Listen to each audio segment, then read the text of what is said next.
Junk Food KTV. The time. The year of our Lord 2015. January. And lo, a game was delivered unto the internet, due in part to the efforts of generous Kickstarter backers. A game combining match 3 puzzle action with fat anime titties. A game that I heard about on Tumblr of all fucking places. And the game was called HuniePop. And it was good. And in August of the same year, the developer heralded the coming of HunieCam Studio, the long-awaited sequel?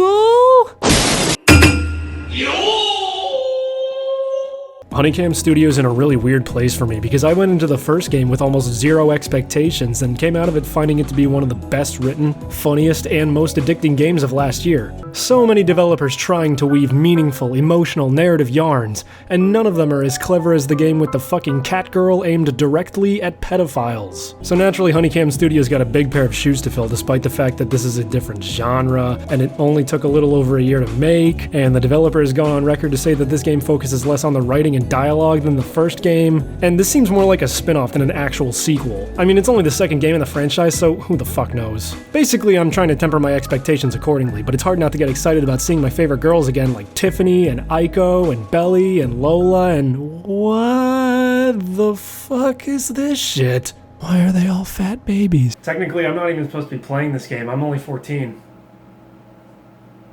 Cut my dick off, count the rings. HunieCam Studio is a management simulation game in which you run a studio full of cam girls, many of whom are returning characters from the original HuniePop. And by that I mean all of the original 8 girls show up, even though I'm pretty sure characters like Belly and Nikki wouldn't be caught dead doing cam shows. But hey, it's not supposed to be canon, so who gives a fuck? It's just another excuse to get these characters in sexy situations. Like, you telling them to sit in front of their laptops, naked, diddling themselves. For money. The American dream. But boy howdy, when they said they were going to be focusing less on the writing in this one, they meant it. You start a new game and it just plops you right in and you're like, oh hey, it's Q from the first game. And wait, why are you berating me for being late?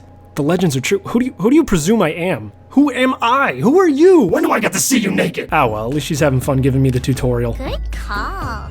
That's kind of who I was thinking too, but I'd say that no matter who you picked. So she's giving you 3 weeks, 21 days to earn as many fans for the studio as possible, despite every piece of dialogue up to this point leading me to believe that she thinks you're a creepy, useless fuck-up. But hey, evidently I'm some sort of legend, so this is gonna be a piece of cake. I can't believe I missed a workout getting ready for this. To achieve our goal, our job is to drag girls to the different buildings and wait for them to finish their various activities. Of course, you can always click on the building a bunch to make them go faster.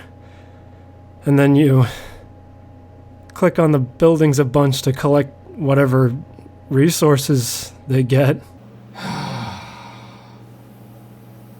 Yup, at first this thing reeks of being a clicker game, which scared the fucking shit out of me at first because it's like, oh god, everyone and their mom can make a clicker game in like 45 minutes, and at least most of them have the decency to be free. I paid money for this horse garbage. But it is still a management game, so you'll have to keep on top of making sure all your girls are where they need to be at the right time, and the clock is ticking towards your deadline anytime you're not in a menu, so you can't be dawdling. Once you've got everyone occupied, the opportunity to click on the buildings to speed things up or gather resources presents itself. Or you can just use the really cool thing they put in the game and hold down the mouse button instead. Things basically break down like this. The girls earn money for doing cam shows, which you can use to keep the business afloat. If you send the girls to do free photo shoots, they'll earn more fans, which can increase the amount of money you gain from future cam shows. And fans are the ultimate end goal of this game. The money is just a means to that end. Fans aren't the only way to increase your revenue though. All the girls have a talent and style level, and those affect how much money they rake in from cam shows or how many fans they gain from photo shoots respectively. You can have a girl dance at the strip club to level up her talent or shop at the boutique to do the same for style, but be warned that as the girls level up, they'll start to demand more pay. Yeah, you gotta pay these girls, and every in-game night at midnight, the payroll gets processed whether you have that money or not. This is important because if you spend a full 24 hours in the red, that's it. Game over.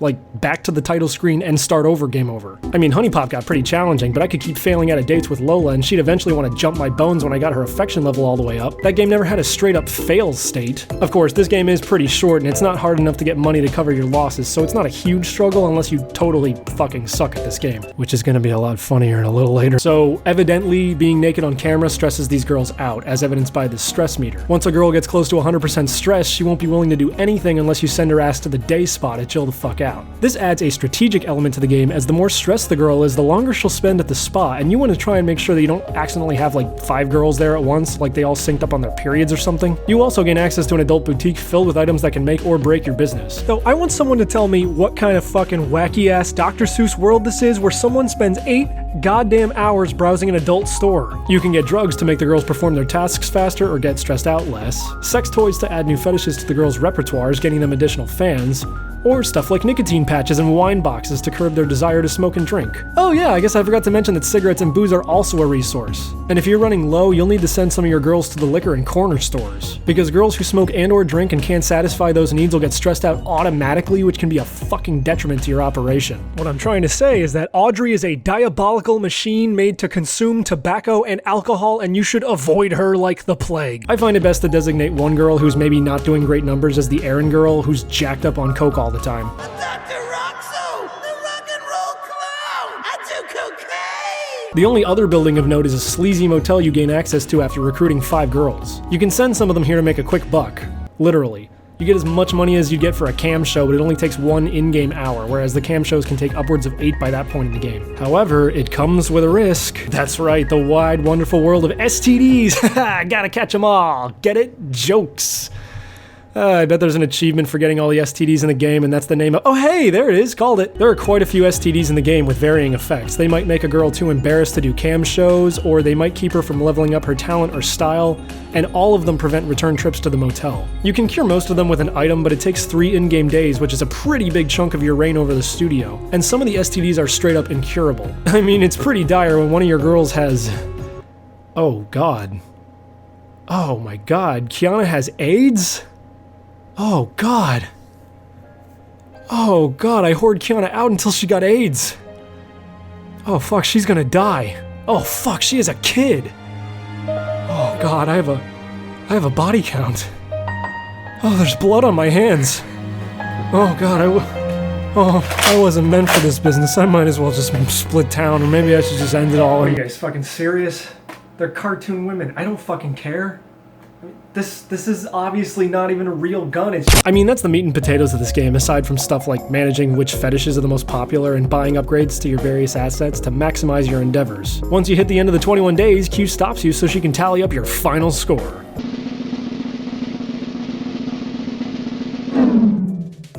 You tried. I guess that counts for something. Not much, though. Okay, maybe I just suck at these kinds of games, but not only did I just miss getting the smallest trophy in the game, that wasn't even my first playthrough. I actually failed out my first time through the game. I did eventually play through a 3rd time and got a pretty respectable score, and oh, what's this? Yeah, you earn these little wardrobe tokens when you successfully beat the game, and even if you don't get a trophy. You can use these to unlock alternate outfits and hairstyles for the girls, and that's it. No sex scenes, no nudity, no nothing.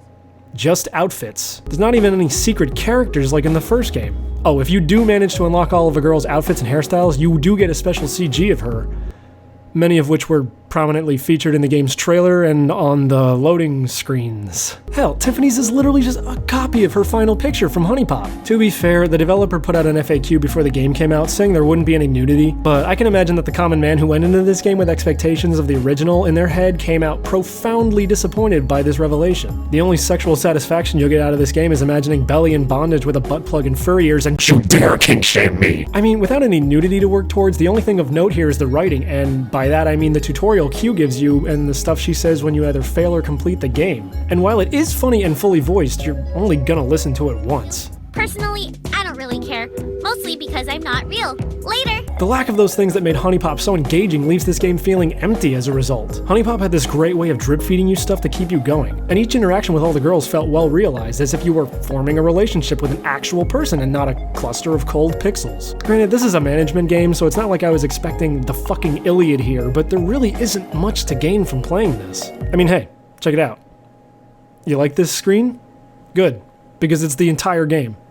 No, really. Aside from the occasional menu that you dip into, this one screen is the entire experience. It's like every other map screen of this type. Just some dumbass cartoon town in an isometric viewpoint. I get that this game is a much smaller thing in scale to HuniePop, and it does start to get more hectic by the end, so adding any more than this could have made it too much, but it just kind of leaves the whole thing feeling sadly one note. I can respect the developer's choice to make this game instead of something safe and easy like HuniePop 2. I even respect his decision to stick with this new art style, at least for this game. Hell, the art style actually grew on me after a while, since this game is basically a Google Play Store submission away from being a mobile app. The art style actually works well for what it is, but I also feel for the legions of people who played this expecting something much more and ending up disappointed, because this is a really radical change from HuniePop, and not necessarily in a good way. The spin-off idea can work just fine, but with a game this shallow, you can only get away with it once or twice. Like, I feel bad for throwing shade at this game because I actually did have a lot of fun playing it, but I couldn't tell if that was because I actually liked this game or if it was because I really like HuniePop, and it's just great to see anything new from it.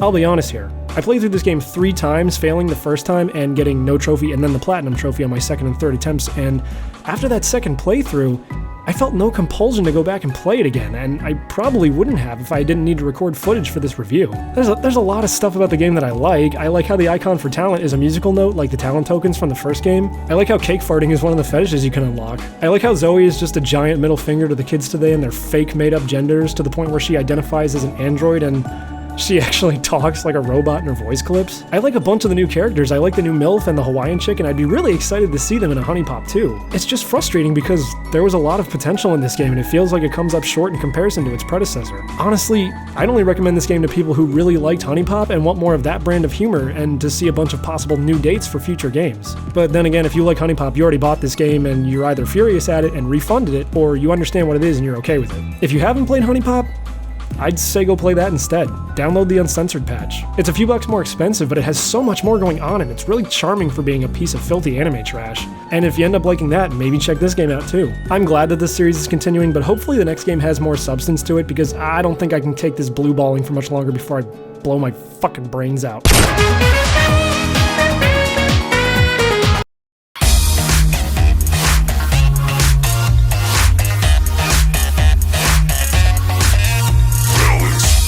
What is up, guys? It's Junk Food King here, and hey, if you liked that, you'll probably like my review of HuniePop that I did last year, and all the other episodes of filthy anime trash on my channel.